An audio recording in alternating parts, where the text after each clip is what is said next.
तो जैसे कि आप लोगों को पता है कि दिल्ली में मैं जब गई थी 29 को कॉन्ग्रेचुलेशंस करने के लिए कि 33% आरक्षण पास हुआ था, तो उसके लिए और अपना खड़गे जी को कॉन्ग्रेचुलेशंस करने के लिए गई थी।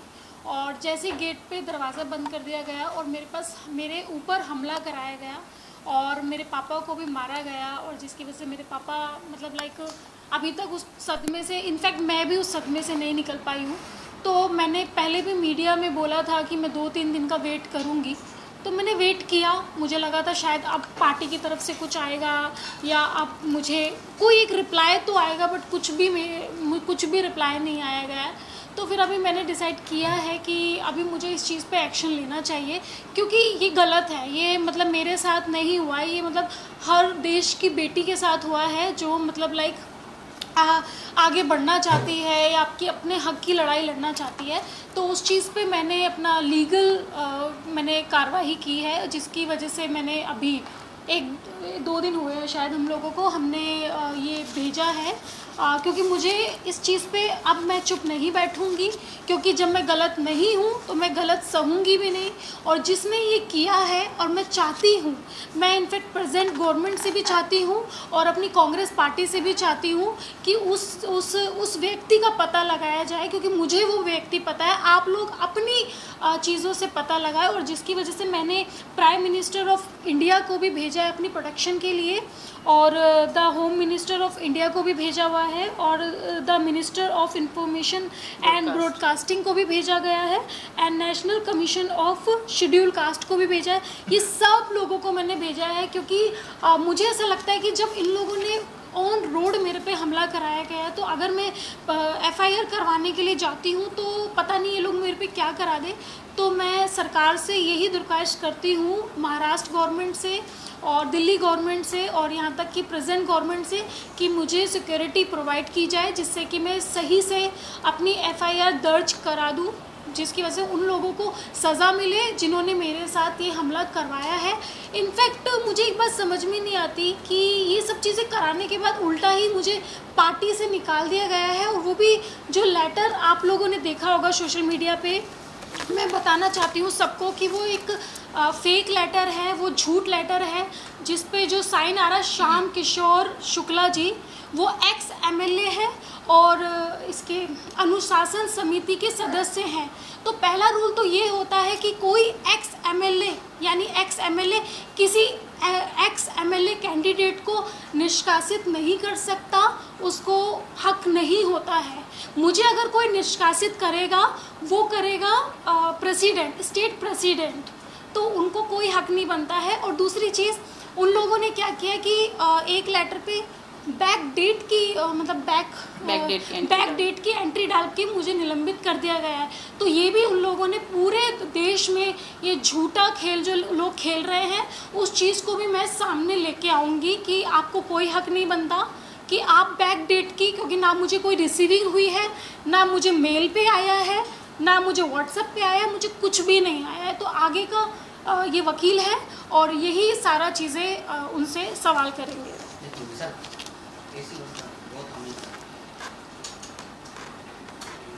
एसी बंद कर, एसी थोड़ा नहीं, एक्चुअली एसी नहीं है, वो मोटर का है।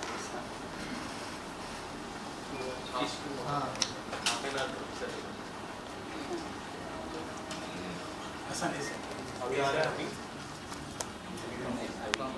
कम हो गया। रोलिंग है। अर्चना जी, क्या आपको प्रियंका गांधी जी की तरफ से या कांग्रेस के वरिष्ठ नेताओं से आपको क्या कॉल आया, और एक हमको ये पता चला है कि आपको प्रियंका गांधी ने ब्लॉक किया है आपका नंबर, क्या ये बात सच है? देखिए, मैं दीदी का मेरे पास पर्सनल नंबर था, मैं सच कहती हूँ, मैं ये नहीं बोलती कि वहाँ से मुझे ब्लॉक हुआ है।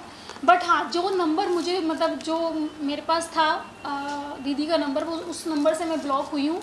बट मुझे डैम श्योर है कि ये दीदी ने नहीं किया है, ये संदीप सिंह ने किया है, क्योंकि मुझे ऐसा लगता है कि वो नंबर आप संदीप सिंह चला रहे हैं। और मैंने उनसे दरख्वास्त की थी कि दीदी प्लीज़ आप इस चीज़ पे एक्शन लीजिए, बट वहाँ से मुझे ब्लॉक हो गया। तो इस चीज़ का मुझे हर्ट हुई हूँ, मैं ऑफ कोर्स हर्ट हुई हूँ, बट मुझे ऐसा लगता है कि वो संदीप सिंह ने ही किया है। ओके अर्चना, सबसे पहले तो ये बताइए कि आपको जब पार्टी से निलंबित किया गया, जी, उसके पहले आपको एक शो कॉज नोटिस जो है दिया हफ्ते के अंदर आपको जाना था, आप नहीं गए। उसके अलावा आपको निलंबित करने का कारण बताया जा रहा है कि जब आप कैंपेनिंग कर रही थी इलेक्शंस के दौरान, उस दौरान आपने कई सारे व्हीकल्स का पेमेंट क्लियर नहीं किया। ये बात सच है? इस बारे में पहले बताएं। पहली बात तो मैं ये बताना चाहती हूँ कि एक हफ़्ता पहले नोटिस आता है, मेरे पास कोई नोटिस नहीं आया, ना मुझे मेल पे आया, ना मुझे व्हाट्सएप पे आया, ना मुझे किसी भी चीज़ पे नहीं, कोई भी नोटिस नहीं आया। और दूसरी चीज़, जो ये आप लेटर देख रहे हो, मैं पहले भी बता चुकी हूँ, ये बैक डेट का ही उन्होंने डाल के निलंबित कर दिया गया था, क्योंकि मेरे को पार्टी से हटाने का सिर्फ जो जिम्मा जिसे कहते हैं वो प्रदेश अध्यक्ष पे है, और उस टाइम पे प्रदेश अध्यक्ष कोई और थे, उनके मतलब उनके तहत ये लेटर पास नहीं हुआ है। दूसरा क्वेश्चन जो था कि मैंने जब इलेक्शन में लड़ा था, मैंने पैसे नहीं लिए थे, वो तो मैं अपनी लीगल टीम से बताऊंगी जब मेरी बैंक की पूरी स्टेटमेंट आएगी कि मेरे बैंक के पैसे किन किन लोगों ने खाए हैं। जो राजस्थान से कुछ लोग आए थे मेरे इलेक्शन में ही, उन लोगों को ही मैंने पैसे दे दिए, क्योंकि उन्होंने मुझे ये झूठ बोला था कि आप हमको पैसे दे दीजिए, हम आपका पूरा इलेक्शन मैनेज करते हैं। तो वो तो मेरी बैंक स्टेटमेंट ही तय करेगी कि मैंने किस किस को पैसे दिए। तो ये झूठा इल्ज़ाम लगाना आप किसी लड़की पे छोड़िए। और तीसरी चीज़, जो गाड़ी की पेमेंट के बोल रहे कि गाड़ी का पेमेंट मैंने नहीं दिया है, आज भी गाड़ी की पूरी पेमेंट की रिसिप्ट मेरे पास है।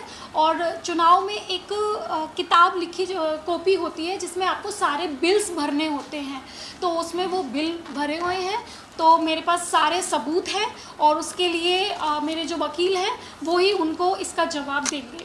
सोहेल जी, लीगल टर्म्स पे जो आपने अभी शिकायत की है पीएम नरेंद्र मोदी जी से लेकर के महाराष्ट्र के सीएम तक और पुलिस कमिश्नर को, तो क्या लीगल टर्म्स में आपने सेक्शन के तहत आप करने वाले हो आगे? देखिए, हमने तो सबसे पहले अर्चना की तरफ से एक पुलिस कंप्लेंट डाली है दिल्ली पुलिस को। यह जो अर्चना ने आपको अभी दिखाया है पुलिस कंप्लेंट, जिसमें जो इंसिडेंट हुआ था इनके साथ 29/9 का जो इंसिडेंट था, हमने पूरा नरेट किया है। हमने honourable prime minister of India से लेके जितने भी दिल्ली के अधिकारी है, सबको हमने ये कंप्लेंट लिखी है, जो अर्चना की तरफ से लिखी है कंप्लेंट, क्या क्या हुआ है।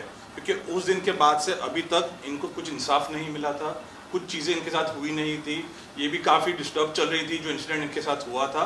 तो उसके बाद जब ये हमारे पास आई और उन्होंने हमको बताया कि ये सब चीज़ें हुई है, तो हमने एज इट इज़ जो स्टोरी थी, इनकी पूरी स्टोरी नरेट करके हमने यूनियन ऑफ इंडिया के जितने भी है, पुलिस कमिश्नर ऑफ दिल्ली से लेके प्राइम मिनिस्टर ऑफ इंडिया से लेके सबको हमने ये एक कंप्लेंट लिखा है और जो उन्होंने डिस्पैच किया है। क्योंकि ये इंसिडेंट दिल्ली में हुआ था, तो इसीलिए हमने ये पूरा दिल्ली पुलिस को लिखा हुआ है।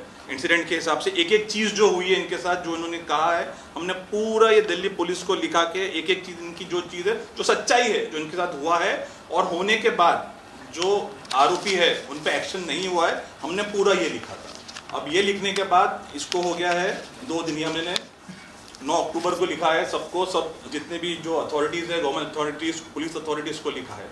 उसके बाद बट एक जो सबसे इम्पोर्टेंट जो सवाल आता है कि अर्चना जो आज बॉम्बे में है, उनको यहाँ पे भी काफ़ी थ्रेट्स आ रहे हैं, चीज़ें इनको हो रही हैं कि कंप्लेंट नहीं कर रहे हैं, जो भी इनको आ रहे हैं, ये यहाँ से दिल्ली तक अपना स्टेटमेंट रिकॉर्ड करने जाएंगी कैसे, 1। एंड सेकेंड थिंग है कि ये स्टेटमेंट रिकॉर्ड करने के बाद FIR कैसे कराएंगी, क्योंकि यहाँ से वहाँ तक का जाने का इनको लगता है कि इनको थ्रेट टू लाइफ है। तो इसलिए हमने ये आज एक कंप्लेंट आप देखेंगे, आज हमने जो प्रॉपर लीगल हमारे पूरे गवर्नमेंट को, महाराष्ट्र के सीएम से लेके ऑनरेबल PM तक लिखा है, और मुंबई पुलिस कमिश्नर को भी हमने ये लिखा है कंप्लेंट कि हमारी जो क्लाइंट है अर्चना, उनको ट्रैवल करना है दिल्ली, तो आप प्लीज हमें पुलिस प्रोटेक्शन दें, जिसको बोलते हैं ट्रांजिट प्रोटेक्शन। हमने इनका ट्रांजिट प्रोटेक्शन मांगा है कि यहाँ से जब तक दिल्ली लैंड नहीं होते हैं, और दिल्ली लैंड होने के बाद जब तक इनका स्टेटमेंट रिकॉर्ड नहीं होता है, इनको पूरी पुलिस प्रोटेक्शन देना चाहिए। क्योंकि ये कोई आम कंप्लेंट नहीं है, ये बहुत ही बड़ी चीज़ है जो उन्होंने सब स्टेटमेंट में दिया है। तो ये चीज़ के लिए इनको हमने फुल प्रोटेक्शन मांगा है, जिनके लिए आज ये यहाँ पे भी बैठी हैं, क्योंकि हमने ये सबसे, आप देखेंगे, सबसे हमने प्रोटेक्शन मांगा है कि आप इनको प्रोटेक्शन दिए, और एक एज पर लॉ के लिए जो कार्रवाई होना चाहिए एज पर लॉ, ये जाए वहाँ पे दिल्ली में अपना स्टेटमेंट रिकॉर्ड करे, और रिकॉर्ड करने के बाद जो पुलिस जैसे एज पर लॉ अपनी जो कार्रवाई करे वो करे। तो हमको सबसे इंपॉर्टेंट है इनकी प्रोटेक्शन, जो हमने आज मांगी है। और आपने मुंबई पुलिस से क्या आपने दरखास्त की है? हमने मुंबई पुलिस से लेके कमिश्नर ऑफ पुलिस जिसको पावर है, और चीफ मिनिस्टर ऑफ महाराष्ट्र को भी हमने लिखा है इसके अंदर कि हमारे जो क्लाइंट है उन्होंने एक कंप्लेंट किया है दिल्ली पुलिस के आगे, दिल्ली पुलिस में कंप्लेंट किया है अगेंस्ट जो इंसिडेंट हुआ है। तो हमने स्पेशल रिक्वेस्ट किया है कि इन्हें सिक्योरिटी प्रोवाइड की जाए यहाँ से लेके दिल्ली जाने की। ये स्पेशल हमारा है। अर्चना, मैं आपसे जानना चाहूँगी, 33% रिजर्वेशन महिलाओं को मिलता है। आप एक महिला होने के नाते, एक सेलिब्रिटी होने के नाते आप जाती हैं कांग्रेचुलेट करने, एकाएक महिलाओं में ऐसा क्या गुस्सा भड़क गया कि वो आप पर ऐसे टूट पड़ी, और किस प्रकार आपके पिताजी तक को जो है वहाँ पर मैं देख रही थी, काफी खराब विजुअल्स, आपको ड्रैग किया जा रहा है, आप वहाँ से भाग रही हैं, जो भी है, क्या हुआ था? एकाएक ऐसा क्या बोल दिया आपने, या फिर क्या हो गया कि वो सभी ऐसे भड़के थे? वो चीज़ें आपको सीसीटीवी फुटेज में दिखेंगी। जब कांग्रेस कार्यालय के बाहर 4 सीसीटीवी फुटेज लगे हुए हैं, और जब मैं एफआईआर करूंगी तो of course police CCTV footage मांगेगी।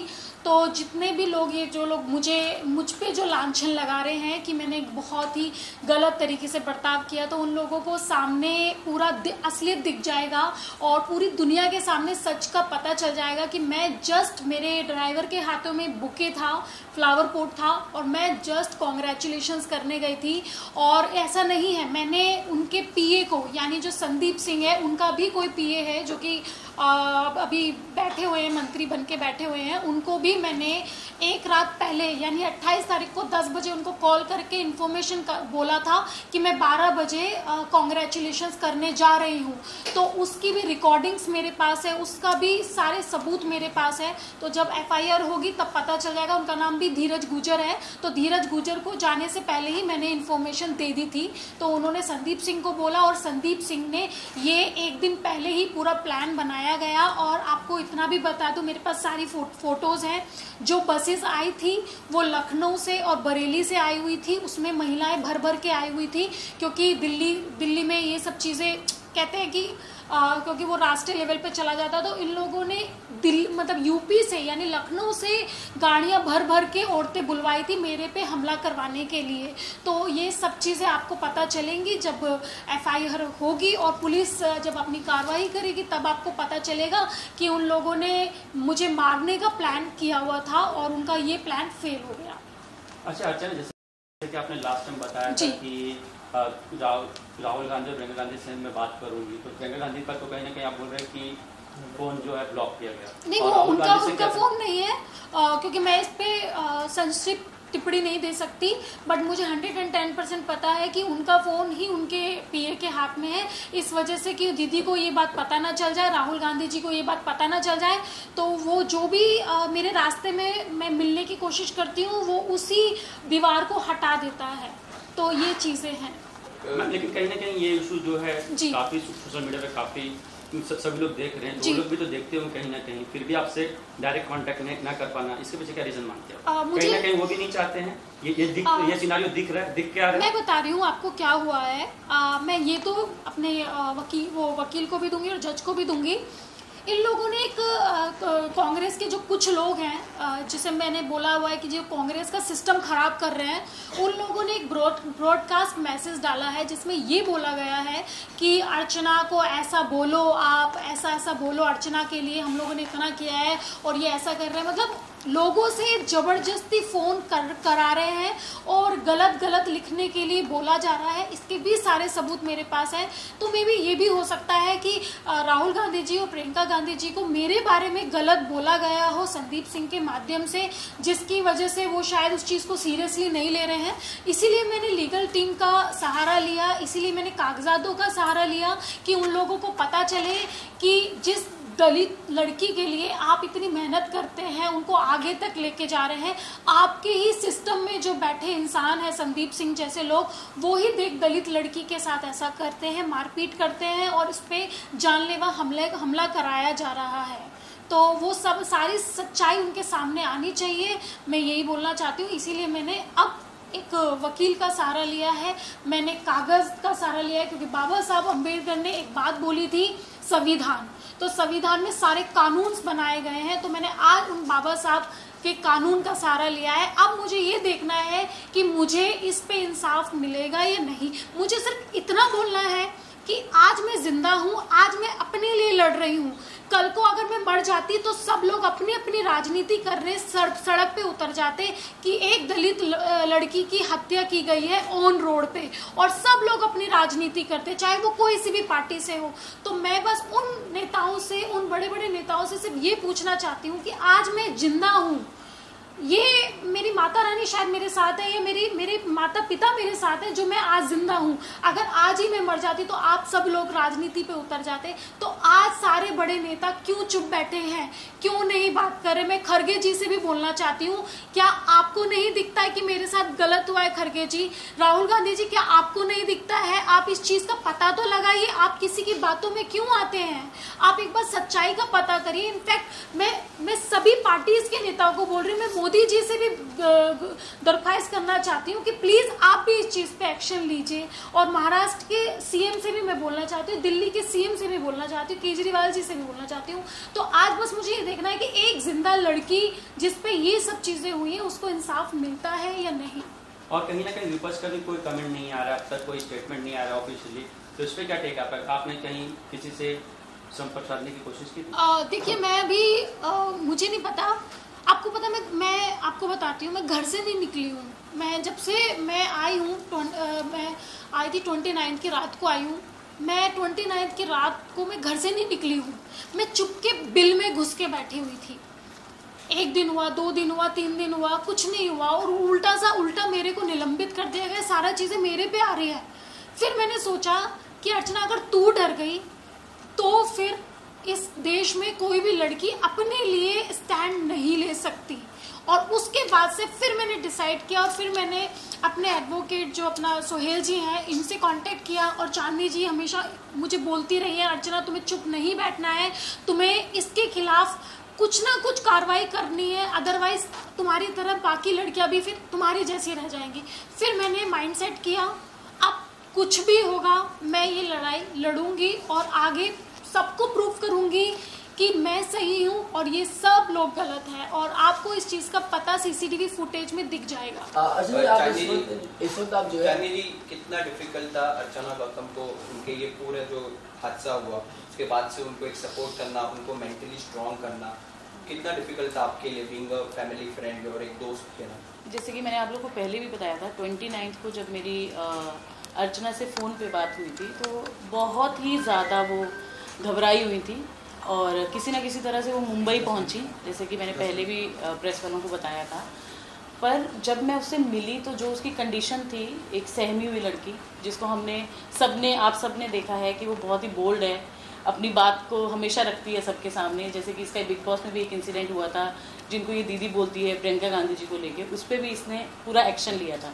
But जब मैं 29 तारीख वाली अर्चना से मिली तो वो एक डरी सहमी लड़की, जिसके साथ एक बहुत बड़ा हादसा हुआ है और जिसके ऊपर देश की महिलाओं ने, सबसे मतलब अचंभे वाली ये बात है, देश की महिलाओं ने, उसी पार्टी के लोगों ने जिन्होंने इसके साथ 2 साल पहले काम किया था, एक दलित लड़की को लेके आए थे, एक चेहरा इनको बनाया गया था कि आज दलितों की जो लड़की है वो भी खड़ी हो सकती है, उनको भी आगे आने का पूरा हक है।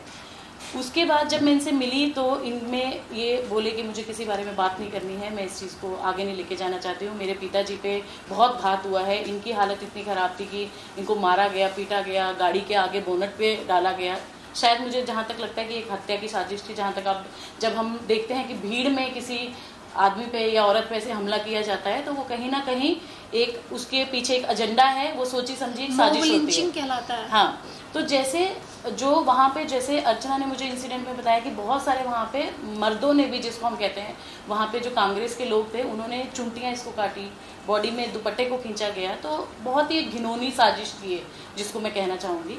और उसके बाद कुछ 2 दिन के बाद मेरी इनके पिताजी से बात हुई, उनकी सेम कंडीशन थी जो मैंने आपको अर्चना का बताया, वो भी वैसे ही थोड़े सहमे हुए थे। बट क्योंकि एक पिता जो है वो अपनी बेटी के लिए लड़ने के लिए हमेशा तैयार रहता है, जो आप सबने वीडियोज़ में भी देखा, तो उन्होंने मुझे बताया कि लोगों का ये कहना है कि मैं वहाँ उठा, इसको बचा रहा था। बट कुछ 5 मिनट के लिए, ये मैं आप सबको बताना चाहूँगी, जब उन पे अटैक हुआ तो वो 5 मिनट के लिए कहीं ना कहीं वो अपने ब्रेथलेस हो चुके थे। जब वो ज़मीन का उनका एक वीडियो वायरल हुआ है और वो बोले कि जब मैं उठा तो मुझे ये भी नहीं पता था कि मेरी बेटी जिंदा है या मर चुकी है।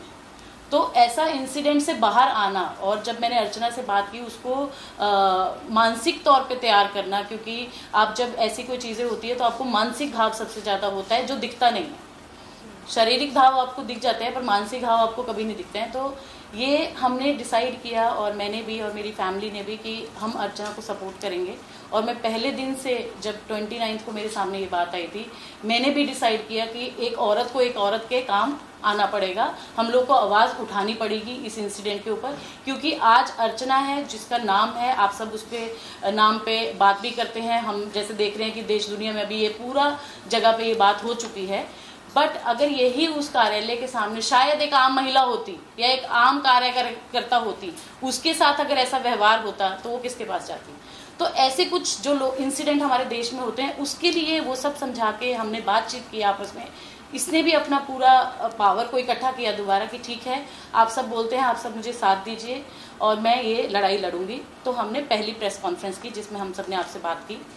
बट उस प्रेस कॉन्फ्रेंस तक उसका कहीं ना कहीं माइंडसेट ये था कि कांग्रेस में क्योंकि एक महिला है प्रियंका गांधी, तो वो मेरी बात सुनेंगे, राहुल गांधी मेरी बात सुनेंगे, ये उसका आधार था उस प्रेस कॉन्फ्रेंस का।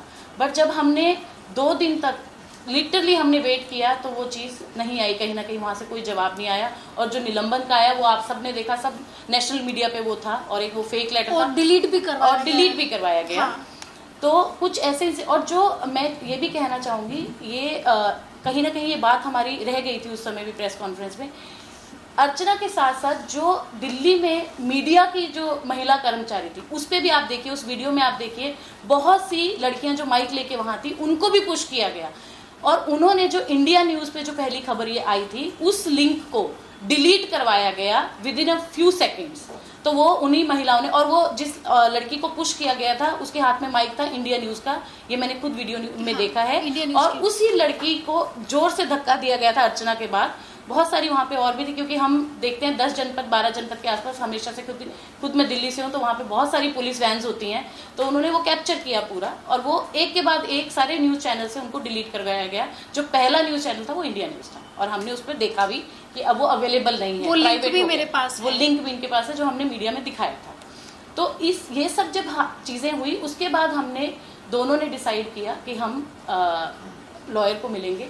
हम अब जो है, हमें देश से कहीं ना कहीं जो जिनसे इनको उम्मीद थी वो नहीं पूरी हो रही है, तो अब हम कानूनी तौर पे लड़ाई लड़ेंगे। जैसे कि इन्होंने बोला कि अंबेडकर जी ने हमें ये सिखाया है कि आपको कहीं से इंसाफ ना मिले तो आप कानूनी लड़ाई लड़ें, जो मैंने आपको डॉक्यूमेंट्स दिखाए हैं सारे। और मैं कहीं ना कहीं शुक्रिया अदा करना चाहूँगी सोहेल जी का भी, इनकी पूरी लीगल फर्म का, जैसे इन्होंने हमें सपोर्ट किया। और एक परिवार की तरह, एक लड़की जब सहमी हुई लड़की आपके पास आती है तो उन्होंने बोला कि हम आपके लिए लड़ाई लड़ेंगे। और इन्होंने उस दिन से डॉक्यूमेंट्स पूरे जो भी सोशल मीडिया पे थे, वीडियोस, ये सब इन्होंने इन्फॉर्मेशन निकाली। अर्चना को इन्होंने बिठा के पूरी उनका जितनी भी उस दिन की वो थी बातें उनकी, वो सब सुनी। और मैं अभी भी थोड़ा सा असमंजस में हूँ, क्योंकि इनके पिताजी को हम नहीं ला पा रहे, क्योंकि उनकी अभी भी तबीयत ठीक नहीं है। तो उनसे भी हम रूबरू कराएंगे आप लोगों को जैसे ही वो ठीक होते हैं। अभी उसका ध्यान ये भी है कि फैमिली में पापा पे ऑलरेडी इतना घात हुआ है, तो दोबारा ये चीज़ें ना हो सकें, तो अब हमारी रिक्वेस्ट ये है, जो कि हमने पीएम मोदी को लिखा है, जो हम सब मोदी जी कह के जानते हैं, और मेरी तो उनसे हाथ जोड़ के रिक्वेस्ट है कि वो अपनी जो देश की बेटी है, जो कि दलित है, उन्होंने हमेशा इस चीज़ की लड़ाई लड़ी है। हमारी जो प्रेसिडेंट हैं वो भी आप सब जानते ही हैं। तो मेरा उन सबसे दरख्वास्त है, दिल्ली सीएम से है, महाराष्ट्र सीएम से है, हमारी पुलिस से है, कि जो लड़की इतने 10 दिन से जो आज डर रही है मीडिया के सामने या अपनी बात रखने में भी, तो आप कहीं ना कहीं हमें कानूनी तौर पे सपोर्ट करें। और यही उसका जो सपोर्ट है वही उसको आगे और बढ़ने में, ये कानूनी लड़ाई लड़ने में कहीं ना कहीं प्रोत्साहन मिलेगा उसको, अगर आप सब सपोर्ट करते हैं। और साथ के साथ मेरे जो भी दलित समाज के जो कम्युनिटी है, जो समाज के लोग हैं, मेरे समाज के लोग हैं, उनसे भी हाथ जोड़ के निवेदन है कि अपनी इस बहन को, अपनी इस बेटी को न्याय दिलाने के लिए आप भी मेरा साथ दें। सोहेल जी, आप क्या बोलेंगे अब जब आप एफआईआर कराने वाले हैं, या फिर जो भी जाएंगे अर्चना एफआईआर कराने, जो मुख्य ग्राउंड्स रहेंगे आपके वो क्या रहेंगे? कौन सी धाराओं पर जो है आप ये पूरा एफआईआर दर्ज कराएंगे? देखिए, जो इंसिडेंट हुआ था उस दिन, तो उस इंसिडेंट के बेस पे जो काफ़ी पूरे देश के सामने इंसिडेंट है, वो वीडियो इंसिडेंट जो है वो सबके सामने है। और जो विक्टिम है, जो हमारे साथ आज बैठी है अर्चना, उनके पास जो हुआ है और उनके स्टेटमेंट के हिसाब से सेक्शंस, जो काफ़ी ऐसे सेक्शंस तो हमने काफ़ी सारे मांग किए हैं। जो मेन सबसे सेक्शन लगता है वो है 354, जो होता है, जो आउटरेजिंग वुमन मॉडेस्टी होती है, हमने वो लगाया है। जितने भी लोग थे वहाँ पे, उसके साथ हमने अनलॉफुल असेंबली लगाया है। क्योंकि जब 5 से ज़्यादा लोग एक जगह पे जब जमा हो जाते हैं या कुछ एक ऐसा इंसिडेंट करते हैं जिससे जब आसपास का पीस जो होता है उस पर होता है, और जो इंसान है जिसको प्रॉब्लम होती है, तो उस पर हम 143, 144 काफ़ी सारी धाराएं होती है। साथ में हमने इनके ऊपर, क्योंकि ये एक दलित महिला हैं और she belongs to schedule caste जो है जो पीछे, उसके भी बहुत सारे सेक्शंस होते हैं 3, 4, 5, उस स्पेशल एक्ट किया गया। तो हमने वो सब धाराओं के तहत एक FIR दर्ज करने के लिए हमने रिक्वेस्ट किया है। हमें पूरी उम्मीद है कि जिस तरह इनका स्टेट, क्योंकि देखिए जो एविडेंस है वो पूरे देश के सामने है, ये कुछ छुपी हुई बात नहीं है कि हम कह रहे हैं आप कह रहे हैं, वो एविडेंस सामने है। हम चाहते हैं प्रॉपरली इस एविडेंस के बेस पे पुलिस इंक्वायरी करे, इनका स्टेटमेंट ले, जैसा इन्होंने कहा CCTV होगा वहां पे, CCTV फुटेज प्रिजर्व जो है कांग्रेस के ऑफिस के सामने जो प्रिजर्व करे, और एज पर लॉ, हम कह रहे हैं एज पर लॉ आप FIR दर्ज करें। डिफेमेशन भी क्या आप लोग करेंगे कि जिस तरह से डिफेम किया गया अर्चना गौतम को लेके कि इनको कांग्रेस से निकाल दिया गया एक फेक लेटर, उस पर भी आप डिफेमेशन? जी वो अभी इन प्रोसेस है, हम उस पर अभी डिस्कशन चालू है हमारा, जो डिस्कशन करेंगे हम, और जो एज पर लॉ, जैसा मैंने कहा एज पर लॉ जो भी चीज़ बैठती है, जो चीज़ें होती है, हम जरूर करेंगे और इनको इंसाफ दिलाने के लिए हम पूरी कोशिश करेंगे। अर्चना, मेरा एक सवाल, आखिरी सवाल मैं कहूँगी हिसाब से, कांग्रेस पार्टी का सिचुएशन आजकल हम सभी जानते हैं कहाँ पर है। आप पार्टी में इतने कुछ साल रही हैं, राजनीति में आप सक्रिय हो ही रही थी कि ऐसी घटना हो गई। कांग्रेस पार्टी को लेकर आपकी राय बताइए, क्योंकि आपने जैसा बताया कि प्रियंका गांधी का फोन, उनका PA आपको ब्लॉक कर दे रहा है, उनको नहीं पता चल रहा है। तो यानी अगर हमें कोई इशू एड्रेस करना हो कांग्रेस पार्टी के अंदर, तो क्या उसमें कोई मिडिल लेवल पे कोई भी हेल्प करने के लिए कोई कुछ है नहीं? मतलब आपको डायरेक्टली अगर न्याय चाहिए, इंसाफ चाहिए या फिर कुछ भी जस्टिस चाहिए, तो आपको डायरेक्टली राहुल गांधी और प्रियंका गांधी को कांटेक्ट करना है। यानी इसके अलावा जो पूरा ढांचा है कांग्रेस पार्टी का वो कमजोर है, आप ऐसा बोलेंगे? उन तक भी नहीं पहुंच पाते हैं, क्योंकि जो मैं यही बताना चाहती हूँ, देखिए राहुल गांधी जी बहुत अच्छे नेताओं में से एक आते हैं, प्रियंका गांधी जी भी और सोनिया गांधी जी भी, बट जो प्रॉब्लम आ रही है वो जो ये मीडिएटर बैठे हुए हैं, जो इनके PA बन के बैठे हुए हैं, जो कि अपने आप को ये प्रियंका गांधी समझते हैं, अपने आप को ही राहुल गांधी समझते हैं, तो इनके माध्यम से वो चीज़ पास आउट नहीं होती है, तो वो उसी चीज़ में लटके रहता है। जैसे कि इन लोगों ने मेरे पे जो इल्ज़ाम लगाया है वो ये लगाया है कि उस दिन मैं गुंडों को लेके गई थी मारपीट करने के लिए। ठीक है, हमने आपकी बात मानी है, बस एक बार CCTV फुटेज दिखा दीजिए तो आपको खुद पता चल जाएगा कि गुंडे मैं लेके गई थी या आप लोगों ने गुंडे भेजे थे, जो कि औरतों के आड़ में मुझे चूटी काट रहे हैं, मेरे बैक पे मार रहे हैं, मेरे बाल खींच रहे हैं, मुझे थप्पड़ मार रहे हैं, ये सब चीज़ें कर रहे हैं। तो ये चीज़ें आपके सामने आ जाएगी। और दूसरी चीज़, उन्होंने ये भी बोला कि जब मुझे पार्टी से निकाल दिया गया था तब आप क्या करने गई थी वहाँ पे। तो मैं आपकी बात सही मानती हूँ। पहली बात तो ये फेक लेटर है, मुझे कोई पार्टी से नहीं निकाला गया था, क्योंकि मेरे पास कोई नोटिस नहीं, कुछ नहीं। चलो अब मैंने आपकी बात मान ली कि आपने बोला मुझे निकाल दिया गया, ठीक है। तो आप जैसे कांग्रेस ऑफिस है, तो ये जनदाता ऑफिस जिसे बोला जाता है, जहाँ पे जनता की सुनी जाती है, जनता दरबार जिसे बोलते हैं। तो मैं भी जनता हुई, मेरे हाथ में बुके है, तो मैं जा रही हूँ जस्ट कॉन्ग्रेचुलेशंस करने। एक नॉर्मली जनता के साथ आप ऐसा करेंगे? अगर कोई गरीब से या कोई दलित से या कोई किसी भी समाज से अगर कोई आपको कॉन्ग्रेचुलेशंस करने आता है, तो क्या आप अपने ऑफिस के बाहर गुंडों को भेजेंगे मरवाने के लिए? ये कहाँ का जनता दरबार है? तो मैं यही बोलना चाहती हूँ कि खड़गे जी को, कि इस चीज़ पे खड़गे जी आपको सख्त से सख्त कार्रवाई करनी चाहिए और सच्चाई का पता लगाना चाहिए। इनफैक्ट मैं राहुल गांधी जी को भी मैं बोलना चाहती हूँ और प्रेजेंट गवर्नमेंट को भी मैं बोलना चाहती हूँ, इस चीज़ की जानकारी आप लगाइए, ये आपका काम है। मेरा जो काम था मैंने वो अपना काम कर दिया। अभी मैं हर किसी से लड़ नहीं सकती हूँ, जितनी मेरे में कैपेसिटी है मैं उतना कर रही हूँ। अर्चना जी, क्या आप अभी बॉलीवुड करियर करने फोकस करोगी या अगर कोई पॉलिटिकल पार्टी आप दूसरी ज्वाइन करोगी? देखिए, इस चीज़ का मैंने अभी कुछ चीज़ें नहीं सोची है, क्योंकि मेरी लाइफ में अभी इतनी सारी चीज़ें हो रही हैं। और इनफैक्ट आपको ये भी बता दूं, जैसे नवरात्रि आ रही है तो मेरे पास काफ़ी सारे इवेंट्स आए हुए थे नवरात्रि के, वो भी मैंने कैंसिल कर दिया, क्योंकि देखो वीडियो डालनी पड़ती है कि हाय गाइस मैं इतने तारीख को आ रही हूँ, कल को वहाँ पर मेरा किसी इवेंट के ज़रिए मेरा कुछ हो जाता है। तो इनफैक्ट मैं अभी फ़िलहाल के लिए तो मैं इसी चीज़ पर फोकस कर रही हूँ, क्योंकि ये मेरे लिए अभी बहुत इम्पोर्टेंट है। क्योंकि अब मैं डरने वाली नहीं हूँ, क्योंकि दीदी का एक स्लोगन मुझे आज तक स्ट्रॉन्ग बना के रखा है, लड़की हूँ लड़ सकती हूँ और हमेशा अब लड़ूंगी। अर्चना जी, आप एक उन लाखों हजारों महिला की आप आवाज़ बन के आप उतर रही हो कि जो अपने पे हुई जो बर्बरता को सहन नहीं करी है, तो ये सब आपको एक जो आपकी अभी आपकी एक अलग लीगल लड़ाई आप लड़ रही हो, तो आपको किधर से आप इंस्पिरेशन आपको मिला कि ये सभी आपको अपने हक के लिए लड़ना? मुझे जो इंस्पिरेशन मिला है उन औरतों से मिला है जिनका मर्डर हो जाता है, रेप हो जाता है, वो अपनी आवाज़ नहीं उठाती है और एक पेपर में छप के रह जाती है और उनकी आवाज़ कोई उठाने वाला होता नहीं है। आज अगर भगवान ने मुझे ज़िंदा रखा है तो यही सोच के रखा है कि शायद मैं उन महिलाओं के लिए एक इंस्पिरेशन बनूं और उन लोगों की आवाज़ उठाऊं। और आज जब तक ज़िंदा हूं तब तक मैं आवाज़ उठाऊंगी और गलत को गलत बोलने में कोई गलती नहीं होती है और वही चीज़ मैं करूंगी।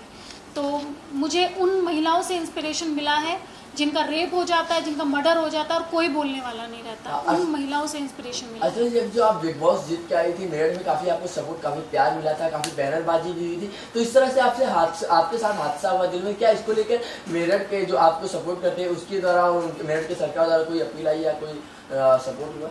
देखो, मुझे सच बताऊं, जनता जो कि मेरे लिए बहुत, मतलब मेरे लिए भगवान का दर्जा मैंने जनता को दिया है, और जिस तरह से मेरी वीडियोस आ रही थी, आप सारे कमेंट्स देखिए मेरे फेवर में है और जनता ने मुझे सपोर्ट किया, क्योंकि आजकल की जो जनता है वो पागल नहीं है।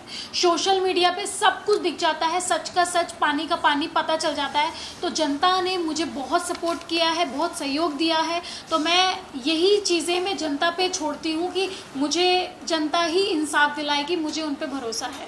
क्या महाराष्ट्र कांग्रेस से कोई सपोर्ट मिला? मैंने वही पहले भी बोल चुकी है कि उसी चीज़ के लिए मैंने ये दिया है, और इसीलिए मुझे इतना लेट हुआ है, क्योंकि मैंने 2-3 दिन का टाइम भी दिया था कि कुछ मुझे वहाँ से कोई कॉल आए या कोई मैसेज आए, बट कहीं से कुछ भी नहीं आया। तो मैंने ये लीगल एक्शन लेने का निर्णय किया है। Thank you.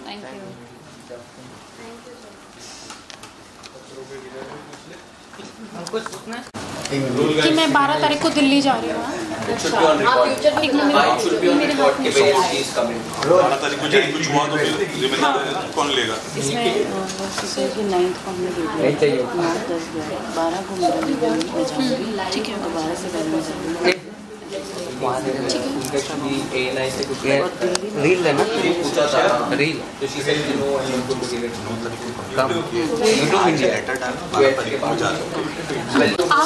आपकी ही लेडी को मारा गया था। That's what if you give exclusive to our हाँ। So, ready, roll. जी, अर्चना जी, आप अभी कब जाने वाले हो? देखिए, मैंने जो कंप्लेंट की है वो 9th को की है और 10th को महाराष्ट्र गवर्नमेंट को दिया था, और उसके अलावा मैं 12 तारीख को मॉर्निंग को ट्रैवल कर रही हूँ FIR कराने के लिए। तो मैं प्रेजेंट गवर्नमेंट से जो हमारे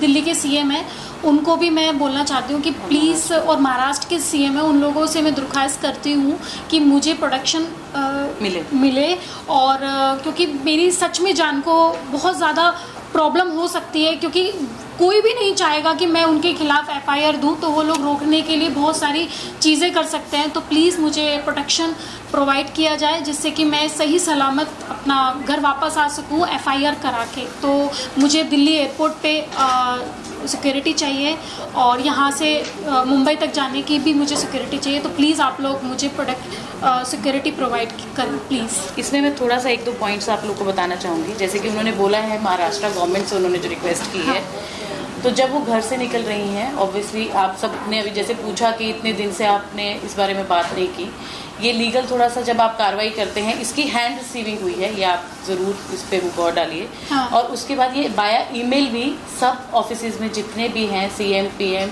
दिल्ली में भी और यहाँ महाराष्ट्र में भी सबको रिसीव हो चुका है, और सबसे बड़ी बात कि पुलिस को रिसीव हो चुका है। तो मैं चाहती हूँ कि इसको घर से एयरपोर्ट तक की सुरक्षा प्रदान की जाए, और दिल्ली एयरपोर्ट से जो ये तुगलक रोड जो जहाँ पे ये कंप्लेंट दर्ज होगी दिल्ली में, वहाँ तक इनको सुरक्षा प्रदान की जाए, क्योंकि कहीं ना कहीं जब सेंटर में कार्यालय के सामने ये हो सकता है हादसा, तो ट्रैवलिंग में कुछ भी हो सकता है। ये मेरी रिक्वेस्ट है कि 12 को अर्चना ट्रैवल कर रही हैं और 12 से पहले अगर इनको सिक्योरिटी प्रदान की जाए तो यही हम लोगों का सबसे बड़ा जो है रिक्वेस्ट है गवर्नमेंट से, प्रेजेंट गवर्नमेंट से। हाँ, in fact prime minister of India अपने मोदी जी से भी मैं रिक्वेस्ट करती हूँ कि प्लीज़ मुझे प्रोटेक्शन प्रोवाइड करें, जिससे कि मैं जिन्होंने ये किया है, ये इतना गंदा व्यवहार जो मेरे साथ किया है ऑन रोड, उनको मैं सज़ा दे सकूं। और जो मुख्यमंत्री हैं महाराष्ट्र के, उनको भी मैं बोलना चाहती हूँ, और जो मुख्यमंत्री हैं अपना दिल्ली के, उनको भी मैं बोलना चाहती हूँ। इनफैक्ट होम मिनिस्टर को भी मैं बोलना चाहती हूँ कि मुझे प्रोटेक्शन प्रोवाइड करें, सिक्योरिटी प्रोवाइड करें, जिससे मैं सही सलामत अपनी FIR दर्ज करा सकूं। इसको कहते हैं ट्रांजिट प्रोटेक्शन, जो यहाँ से वहाँ तक जाने तक का प्रोटेक्शन। तो ये चीफ मिनिस्टर जो महाराष्ट्र के, वो यहाँ से दिल्ली जाने तक का प्रोटेक्शन होता है, और दिल्ली से भी CM ऑफ दिल्ली है, वो उनको प्रोटेक्शन करेंगे। तो इस पूरे टर्म को कहते हैं ट्रांजिट प्रोटेक्शन। तो ये जो हमने इसमें मांग की है। और इसके बीच में अगर मुझे कुछ होता है तो गवर्नमेंट जिम्मेदार है इस चीज़ की, इसीलिए मैंने आपको ये प्रेस कॉन्फ्रेंस किया है कि कल को अगर कुछ होता है, क्योंकि और भी चीज़ें मेरे साथ हो रही है जो कि मैं अभी मीडिया के माध्यम से नहीं बता सकती, सेफ नहीं है। बस मैं यही बता सकती हूँ कि आप लोगों की जिम्मेदारी है ये, क्योंकि मैं भी देश की बेटी हूँ। गवर्नमेंट जिम्मेदार है कि कांग्रेस जिम्मेदार? जिनको सबको गया है ऑब्वियसली, क्योंकि आपने एड्रेस ही उन सबको किया है कि we want protection. Thank you.